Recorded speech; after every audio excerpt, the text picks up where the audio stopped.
महाराष्ट्र राज्य के नांदेड़ जिले के तालुका अर्धपुर ग्राम कोंडा में गुरुजी पंडित प्रदीप मिश्रा जी द्वारा श्री कुलेश्वर शिव महापुराण कथा शुरू हो गई है। यह 7 दिवसीय शिव महापुराण कथा है जो कि 23 से 29 अगस्त तक आस्था और यूट्यूब के माध्यम से दोपहर के 1 बजे से 4 बजे तक मोबाइल और टीवी के माध्यम से लाइव देखी जा सकती है।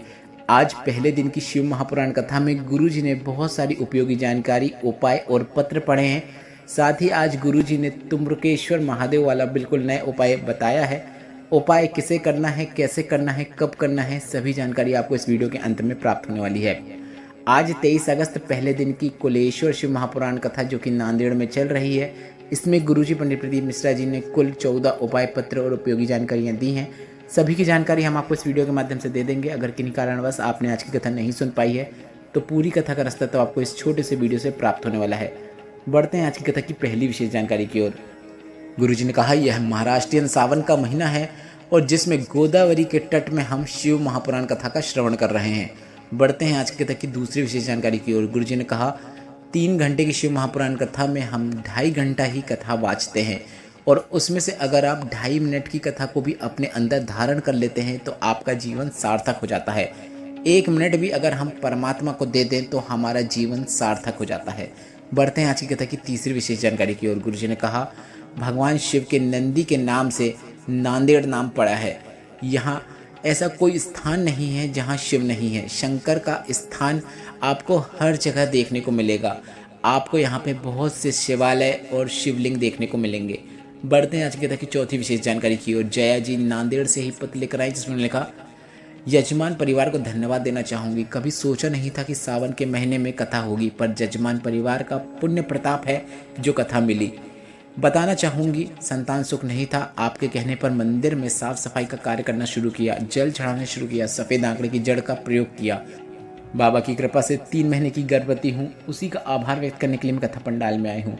बढ़ते हैं आज की कथा की 5वीं विशेष जानकारी की ओर। गुरुजी ने कहा, जजमान की जो माता जी हैं उन्होंने 70 बार शिव महापुराण कथा का पाठन किया है और वे रोज पुराणों को पाठन करती हैं, मतलब पढ़ती हैं। आपको भी पुराणों को अपने घर में लाल कपड़े में लपेट के रखने के लिए नहीं लाना है, बल्कि आपको उनका पाठन भी करना चाहिए, मतलब पढ़ना चाहिए। बढ़ते हैं आज की कथा की 6वीं विशेष जानकारी की ओर। गुरुजी ने कहा, पहले भी कहा है, आज फिर कहना चाहेंगे, ढोंग की जिंदगी से अच्छा है ढंग की जिंदगी जियो। ढोंगी की जिंदगी जियोगे तो एक दिन खड्डे में गिरते ही चले जाओगे, इसलिए ढंग की जिंदगी जियो। बढ़ते हैं आज की कथा की 7वीं विशेष जानकारी की ओर।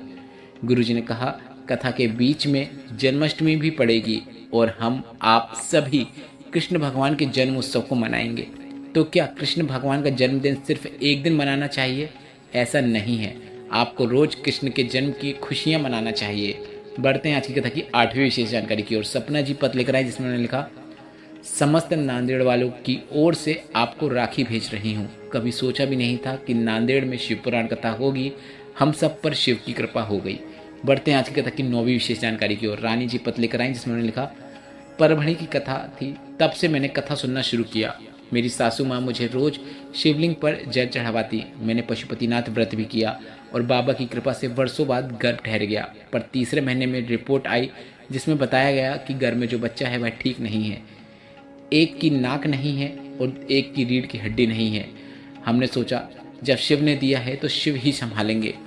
ऐसी रिपोर्ट 5वें और 7वें महीने में भी सोनोग्राफी से पता चला कि बच्चे ठीक नहीं है, हटा देना ही सही है। पर इसके बाद हमने 9 माह तक बच्चों को रखा। 9 माह के बाद मैंने 2 बच्चों को जन्म दिया और डॉक्टर ने जांच करके बताया कि दोनों बच्चे स्वस्थ हैं। उसी का आभार व्यक्त करने के लिए हम कथा पंडाल में आए हैं। बढ़ते हैं आज की कथा की 10वीं विशेष जानकारी की ओर। संगीता जी पत्र लेकर आए जिसमें लिखा, मैं 2022 से आस्था चैनल में कथा सुन रही हूँ। मैंने 2 बार पशुपतिनाथ व्रत भी किया है। मेरे पति की अचानक तबीयत खराब हो गई, उनके यूरिन में खून आने लगा। डॉक्टर को दिखाया तो पता चला कि उनके पेट में जहाँ से यूरिन निकलता है उस स्थान पर गठान हो गई है और उसमें कैंसर हो गया है। मेरी पड़ोस ने सीहोर के रुद्राक्ष को मुझे दिया। रोज रुद्राक्ष जल को शिवलिंग पर चढ़ाकर प्राप्त करके नंदी के पास बैठकर उसका आचमन करने को कहा। मेरे पति को मैंने रोज मंदिर में जाकर जल चढ़ाने को कहा, चढ़ी हुई बेलपत्र खाने को कहा। ऐसा करते कुछ दिन हुए थे, थोड़ा आराम लगना शुरू किया। 15 दिन बाद डॉक्टर ने फिर से सोनोग्राफी और जांच की क्योंकि हमें ऑपरेशन के लिए जाना था, तो पता चला कि कैंसर की गांठ पूरी तरह से गल चुकी है और शरीर से कैंसर समाप्त हो गया है। उसी का आभार व्यक्त करने के लिए हम कथा पंडाल में आए हैं।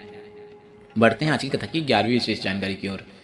शर्मिला जी पत्र लेकर आई, जिसमें लिखा, मेरा बेटा एग्जाम देता पर उसकी नौकरी नहीं लग रही थी और बेटे ने कह दिया था कि अब मैं कोई एग्जाम नहीं दूंगा। मैंने बेटे को आसन लगाकर कथा सुनने को कहा, मंदिर जाने को कहा। बेटे ने कहा, यह आखिरी बार है जब मैं कथा सुन रहा हूँ और आखिरी बार होगा जब मैं मंदिर जा रहा हूँ। मेरे बेटे ने पशुपतिनाथ व्रत भी किया और आज मेरा बेटा सरकारी हॉस्पिटल में प्रयोगशाला वैज्ञानिक बन गया है।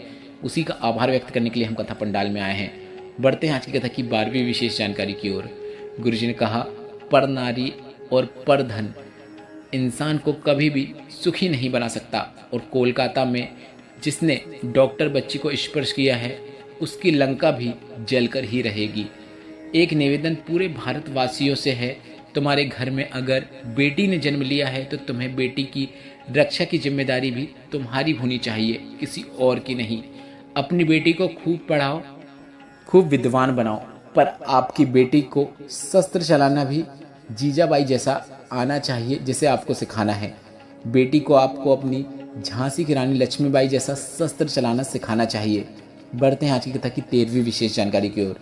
पूजा जी पत्र लेकर आए, जिसमें उन्होंने लिखा, मेरा गर्भ में जो बच्चा था उसकी धड़कन नहीं थी। डॉक्टर ने हटाने को कह दिया तो हमने डॉक्टर की बात मानकर उसे हटवा दिया। इसके बाद दूसरी बार गर्भ ठहरा, सफ़ेद आंकड़े की जड़ का प्रयोग किया, बड़ी मुश्किल से गर्भ ठहरा। फिर डॉक्टर ने कहा कि धड़कन नहीं है और फिर से डॉक्टर ने उसे हटाने को कह दिया। मेरी माँ ने आपकी कथा सुनी थी तो उन्होंने कहा कि रोज़ मंदिर में जाकर जल चढ़ाकर थोड़ा सा प्राप्त करके नंदी के पास बैठकर उस जल का आचमन करो। 5वें महीने की सोनोग्राफी की रिपोर्ट में डॉक्टर ने बताया कि धड़कन नहीं है, हटाना सही रहेगा, पर हमने शिव पर विश्वास रखते हुए बच्चे को रखा। 7वें महीने की सोनोग्राफी रिपोर्ट में डॉक्टर ने कहा कि धड़कन नहीं आई है और अंत में जब हमें दर्द हुआ तो हमने बच्चे को जन्म दिया तो बच्चा पूर्ण रूप से स्वस्थ है। उसी का आभार व्यक्त करने के लिए हम कथा पंडाल में आए हैं। बढ़ते हैं आज की कथा की 14वीं और अंतिम जानकारी की ओर, जो कि आज की कथा का गुरुजी का बताया बिल्कुल नया और विशेष उपाय है। गुरुजी ने कहा, अगर नारी के गर्भ में डॉक्टर ने गांठ बता दी है या फिर कोई समस्या बता दी है या फिर कोई पीड़ा बता दी है, रजोधर्म से जुड़ी हुई कोई दिक्कत है, तो नारी को एक बेलपत्र लेना है और इस बेलपत्र को शिवलिंग में जो माता अशोक सुंदरी का स्थान होता है उस स्थान पर अर्पित कर देना है। बेलपत्र को इस प्रकार से अर्पित करना है कि बेलपत्र की डंडी जलाधारी की ओर हो। आप वीडियो में भी देखकर समझ सकते हैं कि आपको बेलपत्र किस प्रकार से अर्पित करना है। इसके बाद आप इस बेलपत्र को तुम्रकेश्वर महादेव का नाम लेते हुए प्राप्त कर लीजिए और तुम्रकेश्वर महादेव का ही नाम लेते हुए आपको उस बेलपत्र का आचमन कर लेना है। गुरुजी ने कहा, इसके बाद आप डॉक्टर के पास जाएं, जांच कराएं, दवाइयां खाएं, क्योंकि डॉक्टर भी भगवान का रूप है। सिर्फ एक बेलपत्र अगर तुम्रकेश्वर महादेव का नाम लेते हुए अगर आचमन कर लेते हैं तो नारी को लाभ जरूर मिलता है। गुरुजी ने कहा, 20 से 25 दिन बाद आप जांच करके देखिएगा, आपको आराम जरूर देखने को मिलेगा। इस वीडियो में बताए गए उपायों और जानकारियों से संबंधित अगर अभी भी आपके मन में कोई प्रश्न है तो ये प्रश्न आप कमेंट बॉक्स के लिए पूछ सकते हैं। और अगर आप हमें व्हाट्सएप में फॉलो करना चाहते हैं तो उसकी लिंक भी मैंने कमेंट बॉक्स में मेंशन कर दी है, जिसमें टच करके आप हमें व्हाट्सएप में भी फॉलो कर सकते हैं, जो कि बिल्कुल फ्री है। और वहाँ पर हम आपको रोजाना की तिथियों और अन्य उपयोगी जानकारियाँ देते रहते हैं। आज की कथा से अगर आपको आनंद की प्राप्ति हुई है, मेरे द्वारा दी गई जानकारी अगर आपको उपयोगी लगी है, तो इस वीडियो को लाइक करके कमेंट बॉक्स में हर हर महादेव अवश्य टाइप कीजिएगा। श्री शिवाय नमस्तुभ्यम। हर हर महादेव।